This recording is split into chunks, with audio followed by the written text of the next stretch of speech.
প্ৰিয় দৰ্শক বৰপেটাৰ অসমীয়া গহনাই এক ঐতিহ্য বহন কৰি আহিছে প্ৰাচীন কালৰে পৰা আৰু এই প্ৰাচীন কালৰে পৰা যেটো ঐতিহ্য বহন কৰি আহিছে তেওঁলোকে এতিয়াও ৰাখিছে সেই ঐতিহ্য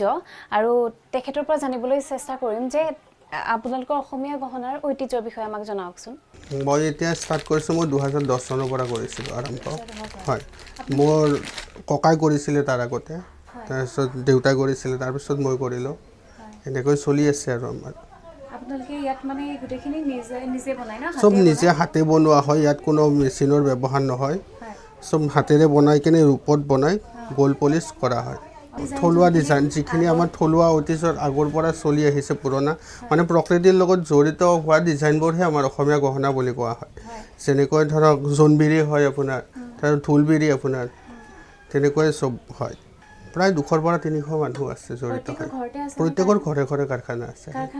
কাৰখানা নহ'লে মানে এজন হ'লেও ঘৰত কাম কৰিছে মোৰ দোকান আছে মোৰ দোকানত দি গৈছে তেখেতে নিজে মাৰ্কেটটো ল'ব পৰা নাই তেখেতে কোনোবাক দি কেনে হ'লেও ঘৰত কাৰখানাটো চলাই আছে